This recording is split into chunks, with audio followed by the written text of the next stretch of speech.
Hello my dear student, আজকে আলোচ্য বিষয় ক্লাস 7 সমাধান করো। কষে দেখি 22-2। 1 নম্বর বলেছে নিচের গল্পগুলি পড়ি ও সমীকরণ গঠন করি। 1 নম্বর বলেছে আমার মার্বেলের 7 গুণ মার্বেল প্রতিমার কাছে আছে। প্রতিমার কাছে 42টি মার্বেল আছে। দেখো আমাদের সমীকরণ গঠন করতে বলেছে। সমীকরণ করে দিয়েছি আমি, দেখে নেবে এখান থেকে। দ্বিতীয় অঙ্কটা বলেছে মিলন বাবুর বয়স তার ছেলের বয়সের 4 গুণ। 5 বছর পর মিলন বাবুর বয়স তার ছেলের বয়সে 3 গুণ হবে। দেখো বি নাম্বার অঙ্কটা, ছেলের বর্তমান বয়স হচ্ছে x বছর, তাহলে মিলন বাবুর বয়স হবে 4x বছর। দেখো শর্তানুযায়ী সমীকরণ হবে 4x + 5 = 3 × 5x + 5। দেখো সি নম্বর অঙ্কটা কি বলেছে, 178 টাকা আমি দুলাল ও জাহির এমন করে ভাগ করে নিলাম যে দুলাল আমার থেকে বেশি 5 টাকা কম পেল, কিন্তু জাকির আমার দ্বিগুণ টাকা পেল। দেখো সি নম্বর অঙ্কটা, তো ধরে আমার টাকা দেওয়া নেই, তো দিয়েছি ধরি আমার টাকা x। তারপর দেখো শর্ত অনুযায়ী দেখো আমি প্রশ্ন অঙ্কটা করে দিয়েছি, উত্তরটা দেখে নেবে।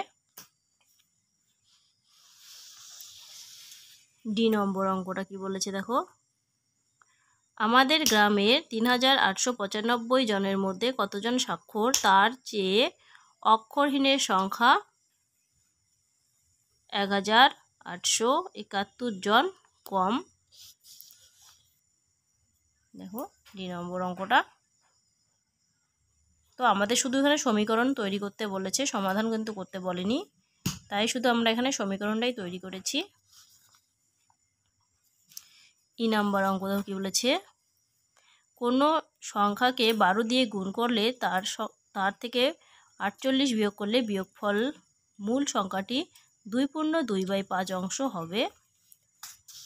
দেখো ই নাম্বার অঙ্কটা এখানে আমি করে দিয়েছি।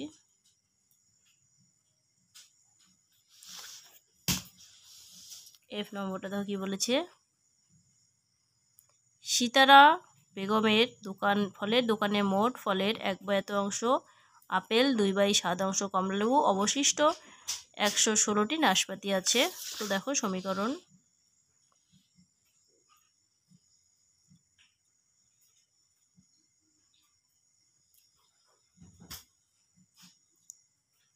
আমি করে দিয়েছি। জি নম্বরটা, আমি একটি 2 অঙ্কের সংখ্যা লিখছি যার একক স্থানীয় অঙ্ক x, দশক স্থানীয় অঙ্ক 7, দশক স্থানীয় অঙ্ক 5, একক সংখ্যাটির একক স্থানীয় অঙ্কের 11 গুণ। জি নম্বর অঙ্কটা দেখো কি বলেছে,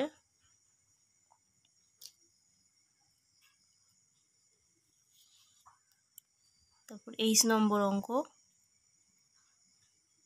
দীপ্তার্ক একটি 3 অঙ্কের সংখ্যা লিখেছে যার শতকের স্থানীয় অঙ্ক y, দশকের স্থানীয় অঙ্ক 7 ও এককের স্থানীয় অঙ্ক 0, সংখ্যাটির শতকের স্থানীয় অঙ্কের 114 গুণ।